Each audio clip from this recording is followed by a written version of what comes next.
This particular Bible was published in 1905. Now, the reason I brought it out is that I want to show a map that's in this Bible. Now, mind you, the Scofield Bible was not published until 1913. Right. And I have in my office an original 1913 Scofield, which was the introduction of the Zionist Masonic heresies about a future state of Israel and separating the church from Israel and all that rapture stuff. That's where it came from. It was a Masonic Zionist heresy that was introduced into the American churches in 1913. This is a 1905 Bible. Pre-Scofield. Pre-Scofield, with no Scofield notes in it. So, you open it up, and this is on page 13. I mean, this thing's big. I want to show you. Here is a map of the Holy Land. And it says, what? Oh, Palestine of the Holy Land. They misspelled Israel. No. Palestine. Palestine. Huh. And all these Christian Zionists that tell me, Rick, there's never been a Palestine. All right, so here's a still. There it is. Let's zoom in and show you here. Yeah. So, yeah, you hear these people like John Hagee, there's never been a Palestine. Well, look at this Bible map from 1905. And most Bibles, yes, from then had a map of Palestine. And Palestine is in the Bible itself, in the Old Testament. So we're showing you this just because I'm trying to break through the propaganda, the confusion, the lies that the Zionists have implanted in millions of minds of Christians in America, and told them there's never been a place called Palestine. But I have a map, Rick. Right there it is. So, with that in mind, do you know who lived in Palestine? Palestinians? Palestinians. I got that one right. Palestinians. And Palestinians were Jewish, Christian, And Muslim. and Muslim. Right. They weren't a particular faith. They were citizens of a particular country. Palestine. Palestine. They were all Palestinians. Yes. Jesus was a Palestinian.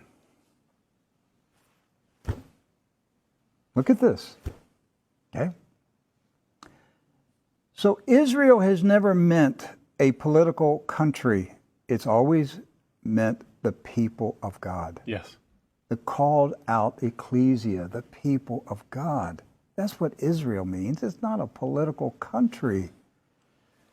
With that in mind, we're going to show you some of the scenes of the violence that's taking place in Palestine this week, because here's what's happened. Following the 1917 Jewish Bolshevik Revolution in Russia, where the Jewish Bolsheviks went in and slaughtered the Romanov families in a satanic ritual, imposed communism on Russia, killed hundreds of thousands, literally millions of Christians, hundreds of thousands of Christian Orthodox pastors, and burned their churches, and just a horrible attack on the Russian church in 1917 and afterwards. Then they began to infiltrate Palestine in the 1920s and the 30s.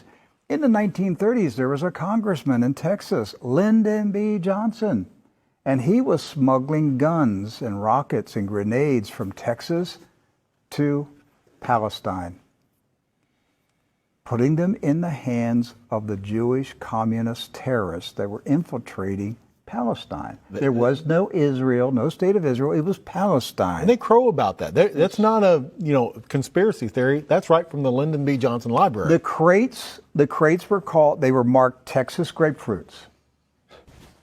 The grenades, they were shipped as Texas grapefruits. The same grapefruits that blew up the King David Hotel. Right. So to the 1920s, the 30s, and into the 40s, the European Ashkenazis invaded Palestine, infiltrated. The Arabs, Christian, Muslim, and Jewish, all Palestinians, were alarmed by the arrival of the communist Ashkenazis from Europe. The so-called Jewish settlers were killing. They killed the Jewish residents of Palestine. Yes. Do you And the understand British, that? They killed the Jews who lived in Palestine. They killed Christians. They killed Muslims. They finally got enough critical mass that they had enough numbers that they took over Palestine and declared their independence in 1948. And Harry S. Truman, a 33rd degree Freemason, quickly recognized this new country as a real country. And that's how we got to 1948 and the State of Israel. There's never been peace in the Middle East since that day.